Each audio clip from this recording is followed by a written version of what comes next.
George Osborne has insisted Britain can get the best of both worlds out of its EU renegotiation, in an interview with the BBC's Laura Kuenssberg.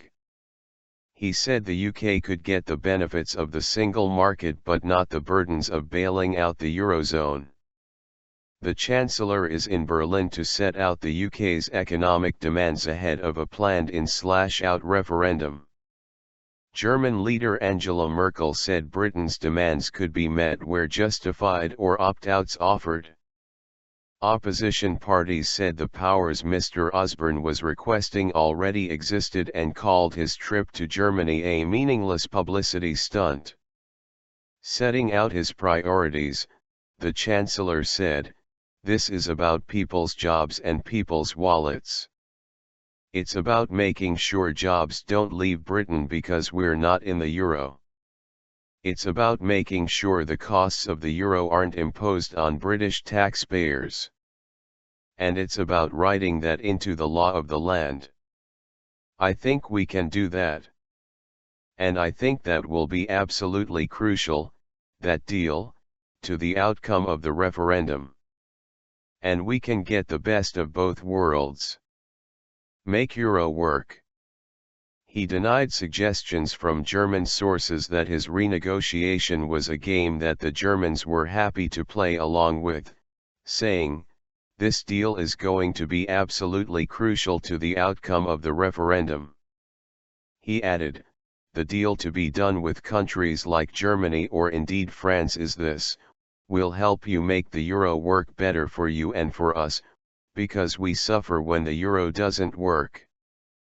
In return, you make sure that Britain's interests are properly respected, that we don't bear the costs and burdens of things that go wrong in the euro, that jobs aren't lost from Britain because we're not in the euro.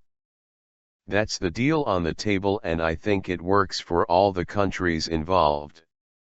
Asked if he could imagine calling for the UK to leave the EU, if he did not get what he wanted, he said, "We don't rule anything out." Asked if he thought a new EU treaty would be needed to accommodate Britain's demands, he said, "Well, I do think the changes we are seeking will require treaty change. How that is delivered and when that is delivered is of course subject to the negotiation. British must decide." The Chancellor fears Britain could be kept out of decisions on single market laws that will have an impact on its economy as integration between the 19 euro member states intensifies. He has said the UK will not stand in the way of further integration but, in return, wants safeguards for countries like the UK, which will remain outside the eurozone. In a speech to the BDI, the Federation of German Industries, he said the EU must accept that the single market has more than one currency and that it should not discriminate against any business on the basis of the currency of the country in which they reside.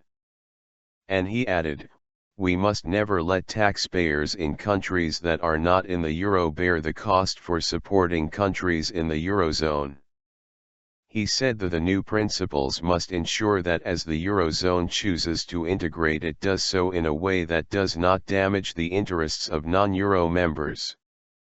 German Chancellor Angela Merkel said she wanted Britain to remain a member of the EU but in the end the British have to decide.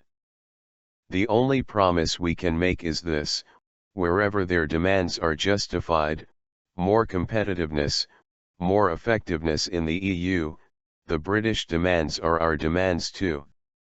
Of course we won't be able to agree on everything, we have always found possibilities for opt-outs, and the Europe of today is not a one-speed Europe. For us there are many reasons to keep the UK in the EU and we will do everything we can to make this happen." Ever closer union. Another crucial demand for the UK is the ability to opt out of the EU's commitment to ever closer union between member states, which dates back to the 1957 Treaty of Rome. Mr Osborne told German business leaders British people do not want to be part of an ever closer union. He stressed the British government's desire to stay in a reformed EU but added, "It needs to be a Europe where we are not part of that ever closer union you are more comfortable with." In the UK, where this is widely interpreted as a commitment to ever closer political integration, that concept is now supported by a tiny proportion of voters. I believe it is this that is the cause of some of the strains between Britain and our European partners. Ever closer union is not right for us any longer. Publicity stunt. Mr Osborne's visit to Germany comes as the UK government steps up the pace of renegotiation talks ahead of an in/out referendum promised by the end of 2017. Prime Minister David Cameron will next week set out Britain's demands in full in a letter to European Council President Donald Tusk. UKIP leader Nigel Farage accused the Chancellor of sycophancy towards the EU, saying his address to the BDI sounded more like a speech from an EU commissioner. He said Mr Osborne had not mentioned the principle of free movement of people, getting back powers from Brussels and reducing the UK's contributions to the EU. Labour's shadow Chancellor John McDonnell branded Mr Osborne's trip a meaningless publicity stunt, saying the powers of veto he is demanding already exist. These conditions are all straw men that the Chancellor wants to then knock down and claim victory to a home audience, he added.